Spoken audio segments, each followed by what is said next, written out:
So we're going to do a little chew the fat session with Mr. Joe Long today for our group. So welcome. So Joe, you are a part of some of the major success brands in our industry in martial arts.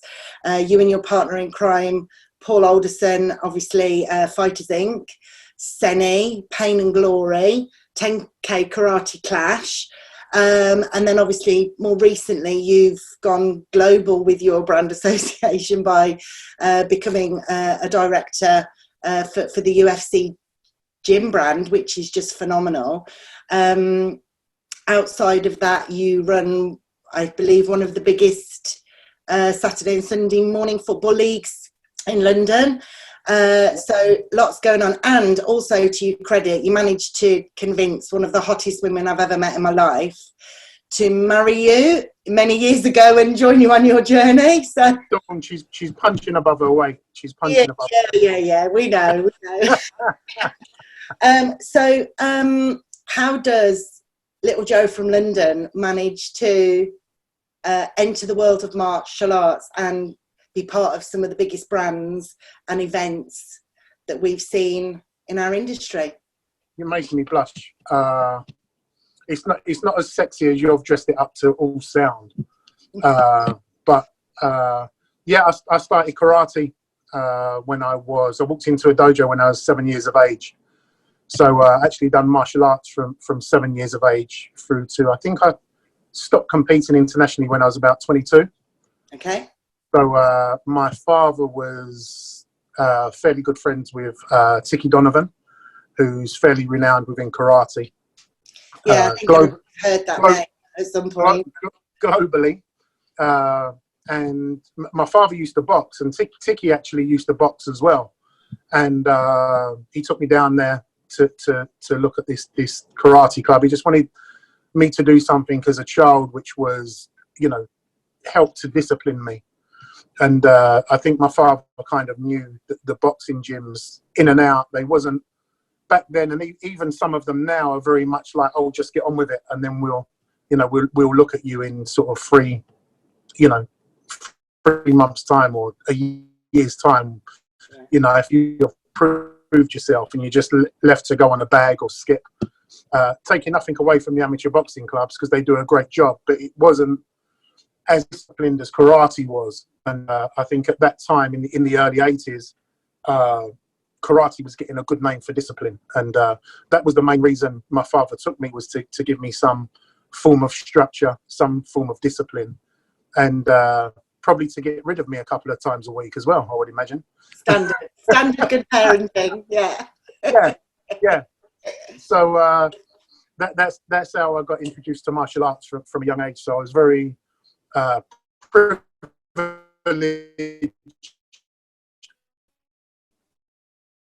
to be to a company, the baby of the club in the early 80s, and I was able to see, co-champion. Helped, that was my base. They helped bring me up, and when I got to sort of going out stages in life, when you start to venture out to pubs and clubs, they was a lot of them guys, and girls was the doorman in them clubs in East London and also in Central London. So like the door was sort of open for me by a lot of my elders, but I suppose I had to behave myself because I was worried what my parents had, would say, because if I'd done anything wrong, it'd get back to my parents. So I was well behaved and respectful around them elders in karate. But a karate club was massive. I mean, I don't know, there was, I think back, there was probably 4 sessions an evening, at least 4 or 5 sessions an evening, and each of them sessions had at least 30 to 50 people in. So there was a lot of strength and depth in that karate club. And how did that lead to you getting involved on a business level? Well, Paul, who you mentioned earlier, Paul Alderson, Paul and I actually didn't start karate together. He trained with someone else, a group called Inshallah, which was headed up by, I think Steve Rowe actually started.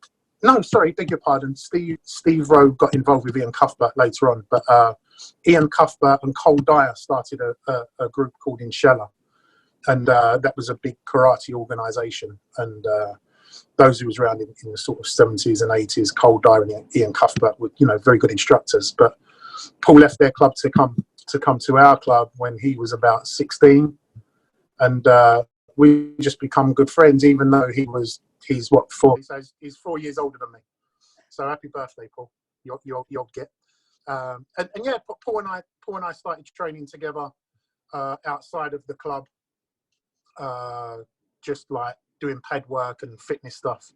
And both he and I wanted to work in sport. And we both actually, when we left school, got jobs within sports development and sports management.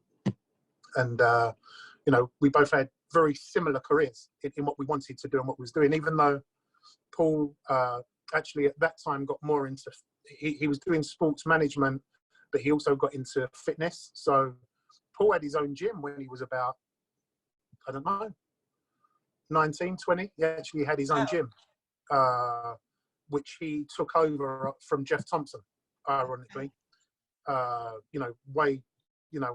Going back a long time ago, and in Raynham, and he started teaching. He got his qualification and started teaching fitness sessions. So he had that for a while, and then we was both involved in sports management, sports operations, if you like. And he stopped competing, and I think I stopped competing internationally when I was 22. And that year, we decided that we something back to the sport, come up with an event for karate, which was called the 3-on-3 Challenge.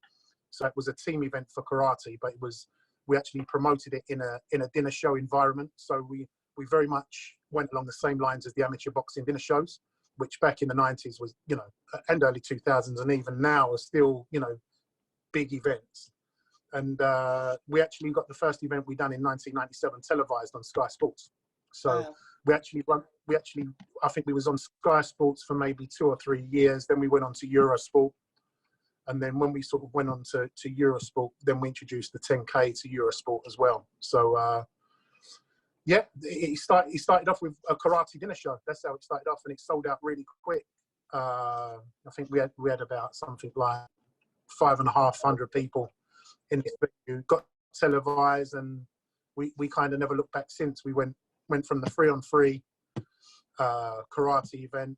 Then we done bits and bats around boxing. Then Paul started Seni in 1999. Then we introduced Pain and Glory a little while, I think a couple of years after. I think the first Pain and Glory was maybe 2001 or 2000. So that was the first arena show, which was a hybrid show with mixed martial arts, kickboxing, Thai boxing on the same bill. And that was in association with Show Sport, which was Paul Hennessy. Yeah. And that was, as I say, I think that was the first arena show country. I think it's only that was the biggest arena in the UK. Once a year, everybody went to Seni, and then on the Saturday night or whenever it was, it was the Pain and Glory show, and it was a spectacle. It was great, and it really showcased UK's great fighters, and I think you did the sport proud with that, I think. Yeah, it was a great time, I mean, things have changed dramatically within the industry, and with the internet as well. Back then the internet wasn't as big and as durable as it is now, and as wide reaching, especially with what we're finding out now with like online classes, so on and so forth, and online seminars. But when Seni started, it was very much, you didn't really get to see the people who were selling goods as well. It was more sort of not online. It was was it when you know, send the check in the post? Yeah. It was like mail order, wasn't it? Yeah. It was mail order. So, you know, you actually didn't really get to see the people who you was dealing with. So the idea of it was to bring the industry together.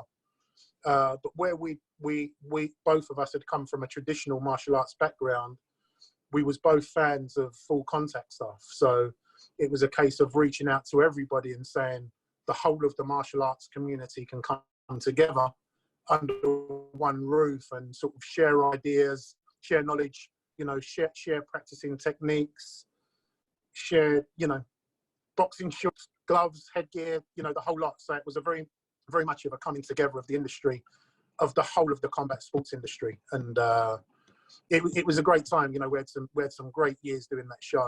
And I think the last one we done was maybe 4 years ago now, when we done it at London, at the O2 Arena, and we had Bellator on the same evening. With, I think Michael Page was top of the bill that night when he fought Cyborg, and that was the last Seni combat and strength show we done. And do you think that Seni will make a comeback? I don't think so, Dawn. I don't think so. I don't think so. I don't think it may make a comeback in some form, but I don't think to that extent. You know, it's a big commitment to run that side, you know, and now more than ever with, you know, things which are going on in the world. But, you know, there's a couple of other expos which are coming to the UK in the next couple of years, hopefully still so. And one in particular, one of them expos which is coming to the UK, have asked Paul and I if we'll work with them, and we said yeah. You know, let's talk about that, you know, nearer the time. Some fighters, and you did lots of stuff around yeah, sorry, Dom. Yeah, we done quite a lot of stuff in the background with different people, like sponsorship deals, you know, all sorts of stuff, appearances, seminars. You know, we was very in front of the curve when it comes to seminars in the UK as well. So we brought over a lot of like the marquee names for UFC and MMA to sort of do tours and do seminars up and down the country, when that was more of a, you know, a big thing in the sort of early noughties and whatnot. And so now you've got the enormous job title of UK, is it UK or Europe? Europe.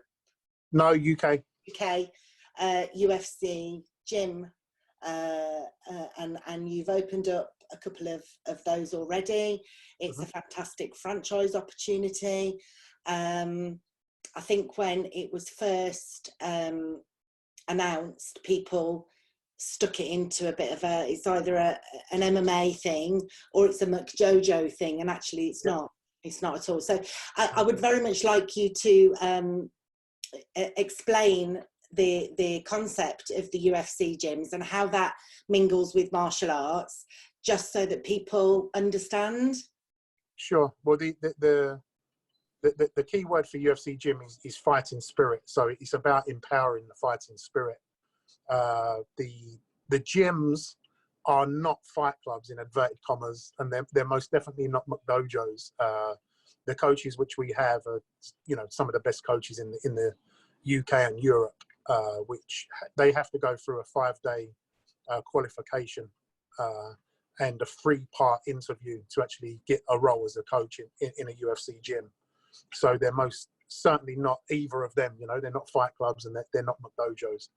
The team which we've got in Nottingham and Woking, you know, very proud of all of the coaches in there, not just myself, but, you know, the other 3 partners who are involved with the brand. But yeah, the gyms, they are a gym. They're not a fight club. They're a gym. You've got cardio area. You've got the most amazing weights equipment.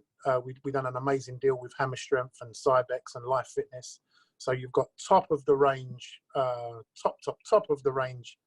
performance equipment, both pin loaded and free weights, alongside the cardio equipment from Life Fitness. We have, it's very much based around classes. So obviously the social distancing thing is going to change things as we move forward. But in Nottingham, for example, we have a turf area which we hold classes. We have an octagon which we hold classes on. We have a bag rack which has got around about 33 bags. I need to interrupt for a second, because what you're not actually, what you're being very humble about, Joe, is how bloody spectacular the design. I don't like exercise particularly, but even I wanted to join in. Like, oh no, it's very inspirational. They're beautiful. They're amazing spaces. Well, I mean, the way I describe it, Dawn, like they're high performance facilities for the general public. You know, they are, you know, a high, you know, they're probably better than a lot of high performance centres out there, which are behind closed doors. I would agree. They're open to the general public. So, but yeah, I mean, the design and the fit out is very, you know, inspirational.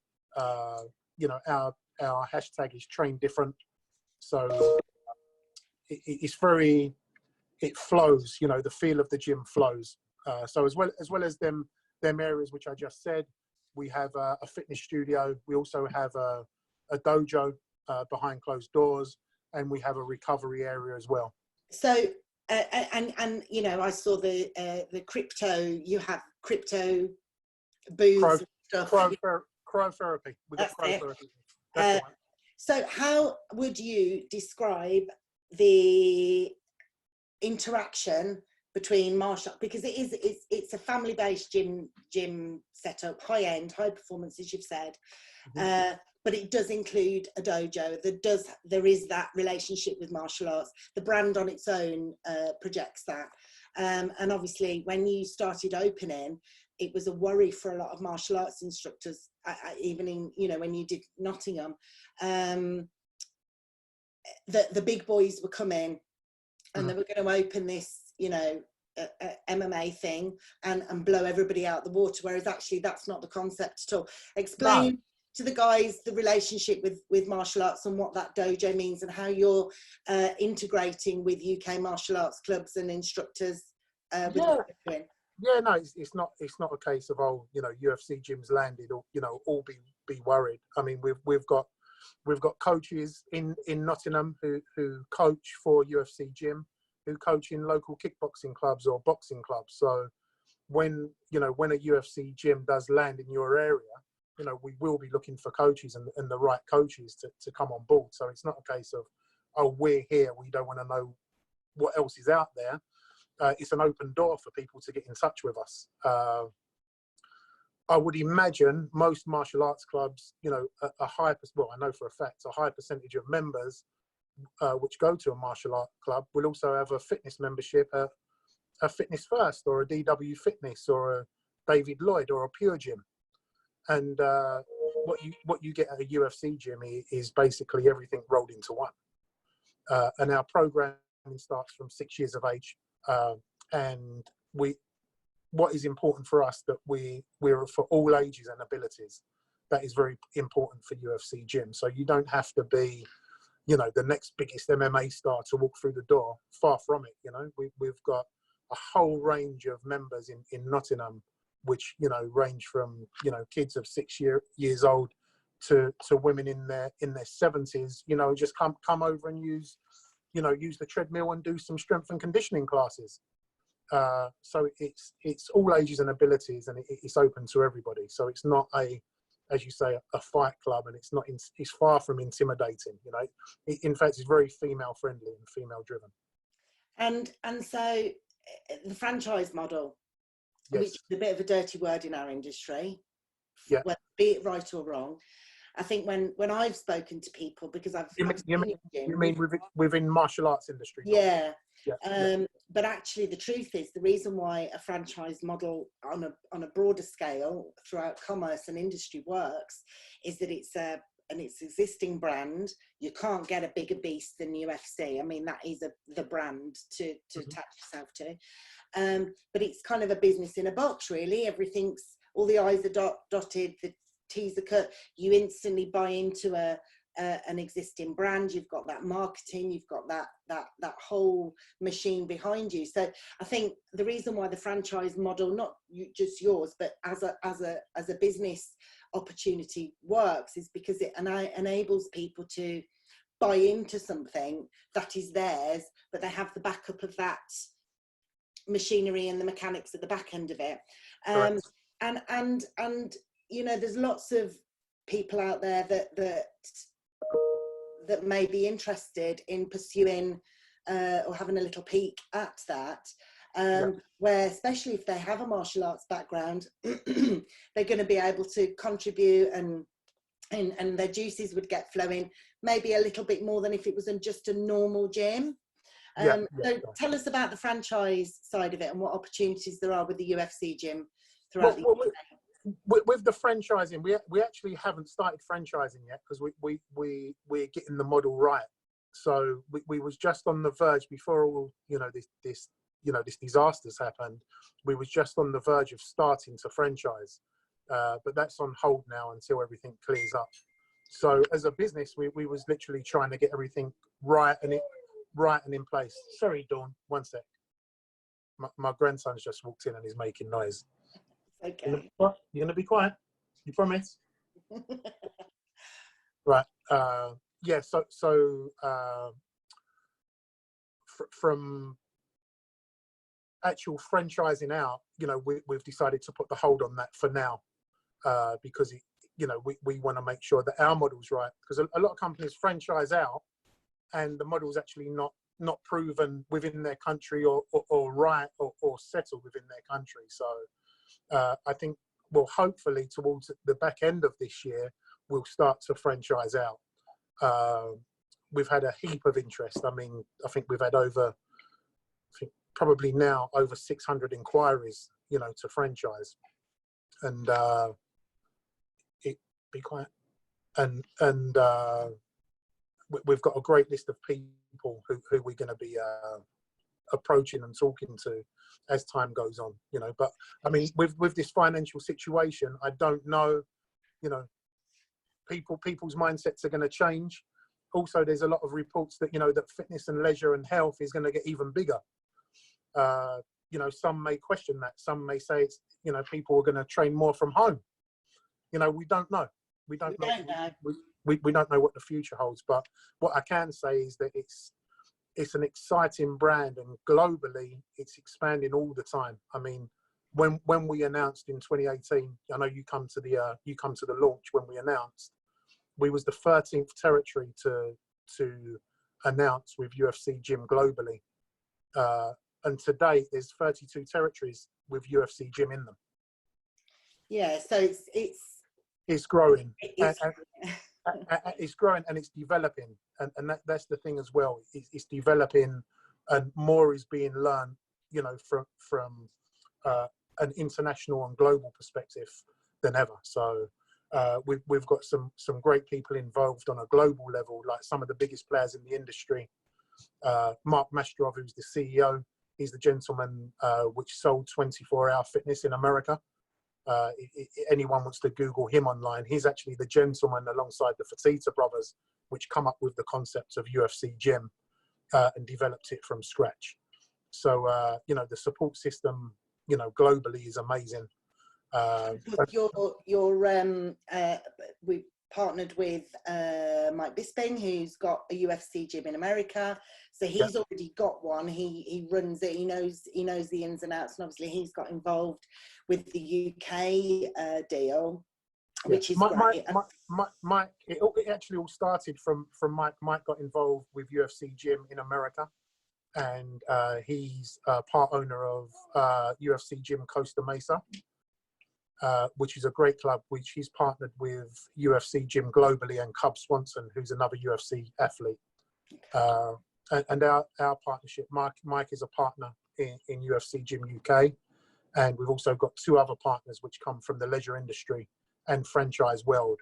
They sit in the background a little bit, but as the years go on, they'll come more to the forefront. So we've got a good team with a lot of experience and pedigree, it's been an exciting 2 years working together to get the first 2 gyms open. And so our industry notoriously don't particularly, it doesn't like the word business. I think when we mention business to the martial arts industry, people automatically assume it's just all about profit and all of that. What's really cool talking to somebody like you is that actually you came into the martial arts industry, you had a love of training, and you went through that background, and actually you and Paul initially, and you chose to go down a very business route. But what I love about you is that was the whole idea. Well, if I'm honest, the whole idea of doing, you know, we wanted to give something back to karate, which we thought wasn't there, and it wasn't. But, you know, the bottom line was we done it commercially. We done it to make money. Not, you know, we had to as well. You know, we was both starting our careers within sort of working for ourselves at that point. So, but it's also a great example of somebody being commercially minded and retaining very, very high standards, and being able to give back to a community and to be able to serve. And what you end up with is a real pedigree and a real credibility. And I think some martial arts instructors struggle with the ability to be, with the association between being commercially minded. So to me, when I use that sentence, I'm thinking about you being professional, and you've got processes, and you've got, you know, strong cash flow, and you're healthy business wise. And even if profit isn't your main objective, you've still got to have those things in place to keep your business safe, even if you're doing it just as a, you know, where profit isn't your main concern. But then the other thing is you end up supporting yourself doing a job in the day that you perhaps don't like, or you know, and I just think you're a great example of such high caliber of standards and serving the community. But you've only been able to do that because of your business acumen and your creativity and your willingness to change and evolve. And you know, what started with, I think we've evolved a lot over the years, but also I think that discipline from martial arts we've kept within business, and that I don't know, pedigree, respect, you know, we've kept there. So like anything we've always said we'll do, we've done it, or you know, or otherwise we haven't done it, or we haven't entertained it. And I think that's what has kept Paul and I going for so long, is because even if we've lost money, you know, we've still, you know, kept our word and gone through with things. So I think that's probably what's given us the longevity, where people know that they can trust us and have trusted us and continue to trust us when they pick up the phone to us. Yeah, and it's just quite inspirational for you to be able to say, I walked into a karate class when I was a kid. Our first business, you know, adventure was a dinner show doing karate, and now I'm heading part of one of the biggest brands in the world, and that evolving and that journey, and I've managed to do it and make money in a job that I love, but I've done it with value and integrity, and been able to still serve people with what we do. And I just think it's a great example for that. And I think it would be nice for you know, there's loads of instructors out there that want to do things full time within martial arts, but don't feel they have the skill set to do it and stuff. Have you got any advice for anybody who wants to sort of take a leap of faith? Well, I think if you want to do it, you know, if you keep saying that you want to do it, you've got to take that leap. You've got to take that jump. And if you don't take that jump, you'll never know. You know, I think that's very important. I mean, UFC Gym, for example, you know, myself, Michael, the partners, we questioned doing UFC Gym because it was such a big undertaking and a big jump from where we all collectively was at that point in time. But you've got to weigh up whether you're willing to take that risk, and if you really want it.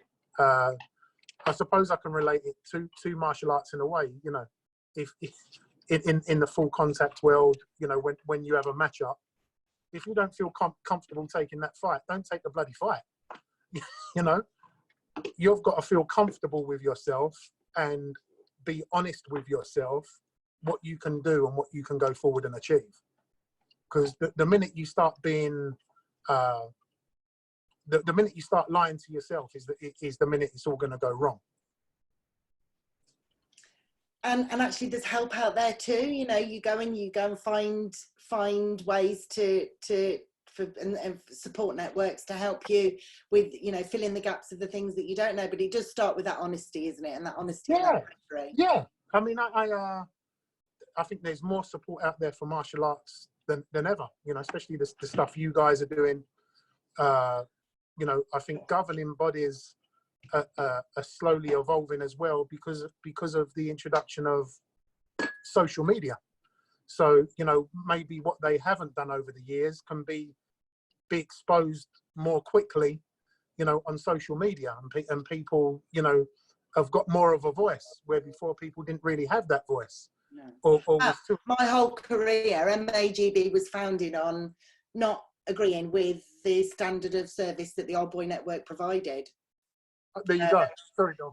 Yeah, there you go. That's, and I've seen it more over, not just with martial arts industry, but with a lot of things like the service industry. You know, the restaurant industry. You know, people are very quick now to go online and say what they think and feel, aren't they? Yeah.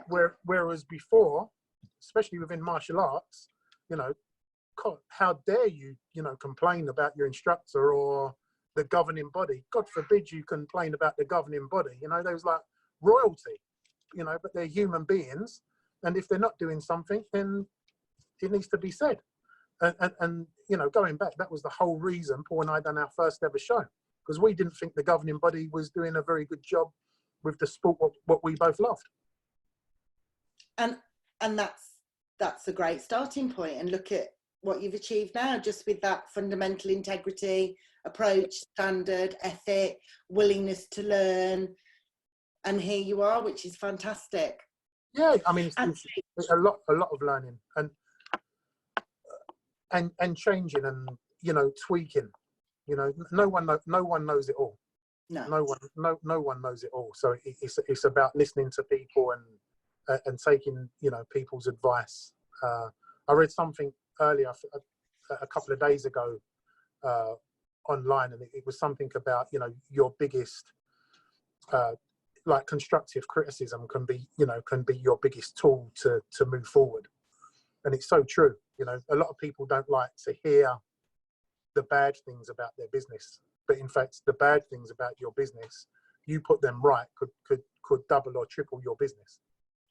And actually, as an end note to this chat, I think that's a great way to finish it, because right now we've all got lots of time to reflect, have a look.